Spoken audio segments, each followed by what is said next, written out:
Thuzy!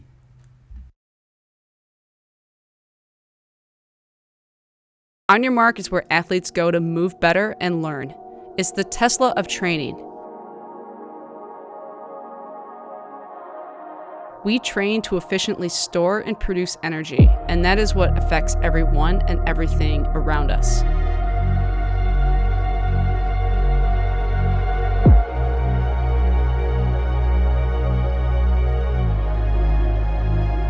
How we move inside On Your Mark should positively impact how we move outside On Your Mark. By focusing on muscular integration, we reinforce what the body is designed for, working as a unit, not in isolation.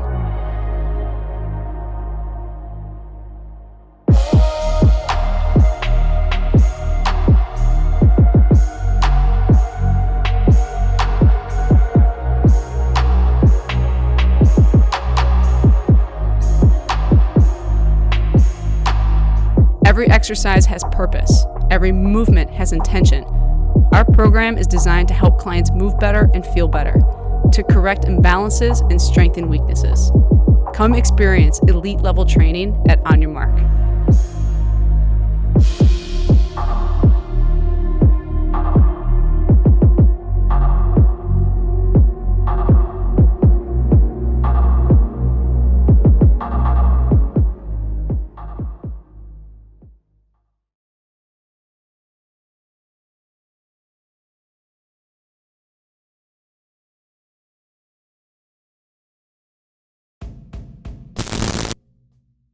Lead-off triple, intentional walk, nobody out.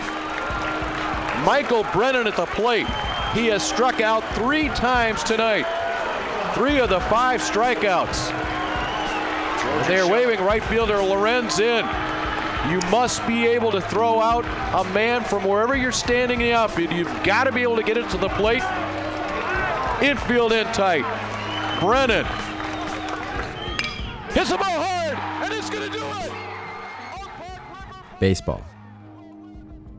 A game in which success is delegated largely to 3 key aspects. Number 1, pure skill. Number 2, hard work. Now, historically, a good combination of the first 2 aspects creates good individual success. A pitcher who can dominate the opposing team's entire batting order. A batter who seemingly always finds a way to land a ball in the gap. A shortstop who commands the middle infield with a glove comparable to an iron spiderweb. But now for number 3. The blessings of the baseball gods. They decide everything that's out of your control. Details such as the opposing team's hot streak, if a key player is sick or injured. If the pitcher's changeup is working. The weather. When it comes down to it, number 1 is genetic. It's the parts you came with. And number 2 is what you choose to do with those parts. But number 3 is everything that you don't see or control. When baseball is broken down into these easy-to-digest numbers, it makes it seem more like a religion, a faith, as opposed to a sport. And with that, I agree. But with all of the faith and skill and hard work in the world, even still, some teams can't seem to muster up any tangible success on the field. Which brings up the question, what if there was more than those 3 key elements? What if there was a 4th aspect to success on the field? What would it be?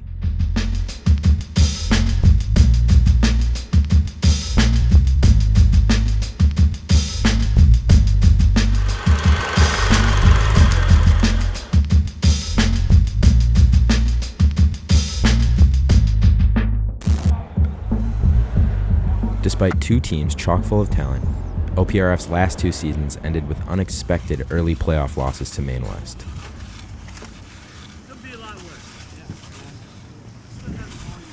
I mean, I think it's always in the back of your mind, especially when you have a team that, like a team that we had where we felt that we could make a run. I think you don't really want to talk about it, but like, yeah, I mean, everybody thinks about it. Yeah. I think ever since their class came in freshman year, everyone decided that their senior year was going to be the year for us to make a run. So there's kind of a lot of hype around that. Yeah, there's a lot of hype around our class for the entire time. And, like, honestly, we underperformed. Though the expectations of Oak Park baseball are always consistent, 2018 squad wasn't able to live up to such projections, and the 2019 squad still carried that defeat with them. It wasn't like the second round, but it was the second game of our playoffs, so I guess it could be the second round. And we had just beaten Maine East 2-0 in the bottom of the seventh with a walk-off. Dude, everyone was going insane. It was the craziest thing I've been a part of. When he hit that ball, everyone knew it was going to leave the yard, and it was just the best thing there was. It's an unreal moment. Then we played Maine West. In the second game, we came in with like a lot of confidence. Like we usually do, we were playing loose. We were planning to play loose, and we were playing Maine West. So we go into the game, and just right off the bat, you could tell something was kind of wrong. I wouldn't say we played bad or anything. It's just one of those days, and it's the sport, it's baseball. Started the game off slow. We put up 1, and we were up by 1, I believe so, and then we just couldn't figure anything out, and we let them stick around, and once we did that, they just got hope, more hope, and then they ended up putting up the runs late in the game, and we couldn't come back and respond. But I think it was 3-2 or 4-3 in like the sixth, and we were the home team again because we were the number 1 seed, and just fell apart. I remember we were on the bench, and there was 1 out left, and I was on deck. And then when the ball went up in the air, like it was a pop out for the last out, and the ball went up in the air, and we just knew it was over at that point. I went in the dugout, was packing my stuff away, and then I looked to my right, and B. May just started breaking down, and right there was like, really noticed like how much it means to you. Like I was a junior at the time, and then when I saw that, I was like, wow, this is bigger than a lot of things, you know what I'm saying? Like it means a lot to a lot of people, and I just broke down crying too. I couldn't stop the rest of the day, It was horrible.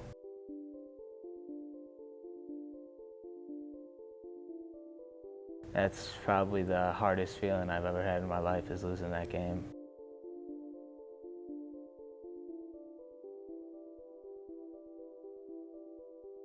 I wouldn't say they necessarily came short, obviously, from a team standpoint. Personally, yeah, they did come short. But, every single day, like going out there, playing 110%, giving everything you have, like those teams have done that. I think it just motivated us. Yeah. For sure. Like I didn't, like looking back on that, like I did not want to look back on high school baseball and be like, lost in the second round again. It lit a fire under our asses. Like, we're not going to, have the community see this and be like, what's Oak Park baseball? People will still talk about it, like, are you going to lose again in the second round? November 2018, 5 months before their first game of the year, preseason workouts begin. They take place after school, 3 days a week in the OPRF weight room. The team spends an hour and a half lifting heavy and conditioning with core exercises. Not long after their fall prep begins, additional training is added to the weekly load. Morning sessions consisting of team-oriented exercises take place before school, where the players work on drills like long toss, double plays, bullpens, and PFPs. These sports-specific, hour-long workouts supplement the afternoon lifting sessions, totaling 8 hours of preseason training on a weekly basis. Even then, most players dedicate time outside of school to get to the cages or the gym to put their own time in. All of these training sessions are focused on one collective goal: bring the state championship back to Oak Park. The mindset going into that lifting was the same as the one we had going into the season, which is all right, we got to go show people what's up. And I think along with the hype, when there's 18 seniors, this is kind of everybody's kind of this is it. It's either now or never. Yeah. So. We got 4 returners for next year, so it's we all got to vote on captains, and 6 to 7 6 like captains and then like a lot more leaders on the team. I feel like it needed to be the Google Docs. No, I couldn't. Did Rusty do it? I was Lee's pitching and it's like just like wide open right here. Yeah, you're gonna get a line drive back curve. It was funny because Campbell goes, hopefully Lee doesn't get any balls back to him, and it's literally the next pitch. He gets a little ground ball right back to him. How much time I personally put in? You know, we put in probably good. If I was to break it down to hours, I don't know, probably ends up being probably a good 70 to 80 hours a week. To be honest, I just feel like I'm always thinking about lineups and who I want to put in where, or pitching and what stuff like that. So it seems to be on our minds, or at least my mind, especially during the season, all the time. And sometimes I have to, you know, tell myself get away for a little bit, you know, and stop thinking about it.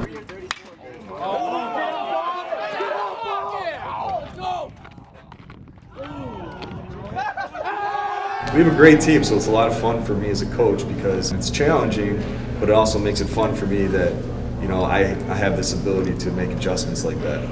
He preached like we're out here to have fun. Like, yes, there's a lot to do with winning, but you guys, like, in order to be successful, you need to love what you're doing and like love the people around you.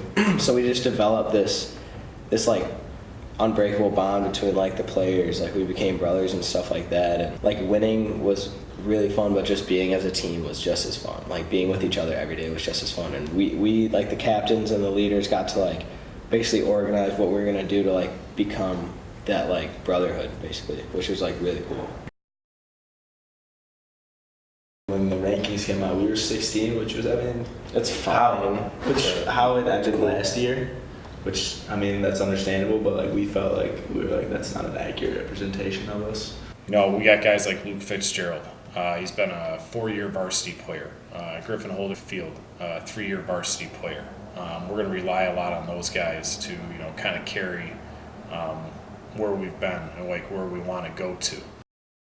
The biggest thing is it's going to be getting past that mindset of, you know, losing the last 2 regional championships and going out there and doing our thing and playing the way that we should play on a daily basis.